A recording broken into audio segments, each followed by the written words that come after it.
பிஞ்சுகளை பெருசுகளுக்கு விருந்தாக்கி பணம் கொளித்த சகோதரிகள் கொண்ட பாலியல் கும்பல் ஒன்று சிக்கியுள்ளது. குற்றவாளி ஒருவனின் பின்னணி குறித்து என்ஐஏ மேற்கொண்ட விசாரணையில் சென்னையை சேர்ந்த பாலியல் தொழில் சிண்டிகேட் கும்பல் கொத்தாக சிக்கியிருப்பது குறித்து தற்போது பார்க்கலாம்.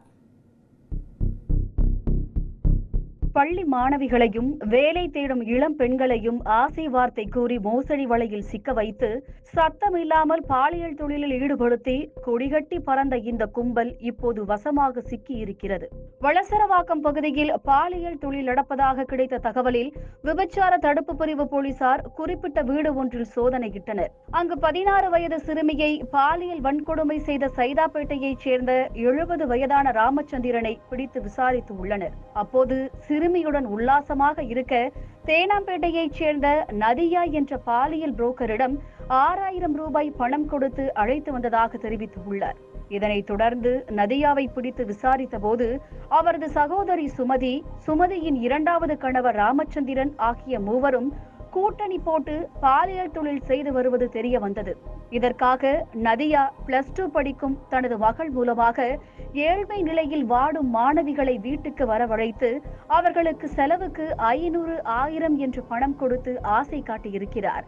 அதிலும் தந்தை இல்லாமல் தாயுடன் வசிக்கும் மாணவிகளை மட்டும் குறிவைத்து அழைத்து வந்து தனது பாலியல் தொழிலில் நைசாக இறக்கிவிட்டிருக்கிறார்.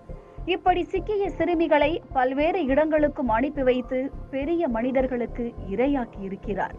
இதேபோல் பகுதி நேர வேலைவாய்ப்பு உள்ளதாக சமூக ஊடகங்களில் பதிவிட்டு கல்லூரி மாணவிகளுக்கும் இளம் பெண்களுக்கும் வலை விரித்து உள்ளார்.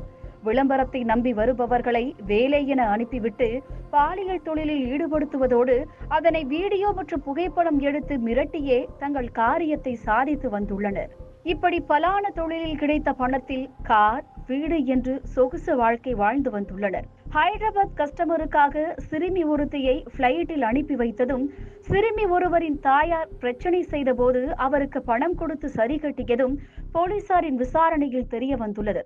இதனைத் தொடர்ந்து நதியா, அவரது சகோதரி சுமதியின் 2வது கணவர் ராமச்சந்திரன் மற்றும் கூட்டாளிகளான மாயா உலி, ஜெயஸ்ரீ, கோவை பீளமேடு பகுதியைச் சேர்ந்த அசோக்குமார், மேற்கு சைதாப்பேட்டையைச் சேர்ந்த ராமச்சந்திரன் ஆகிய 7 பேரை விபச்சார தடுப்பு போலீசார் அதிரடியாக கைது செய்தனர். இந்த நிலையில் இந்த விபச்சார கும்பல் கைதின் பின்னணியில் என்ஐஏ அதிகாரிகள் இருப்பதாக தகவல் வெளியாகி புதிய திருப்பத்தை ஏற்படுத்தி இருக்கிறது.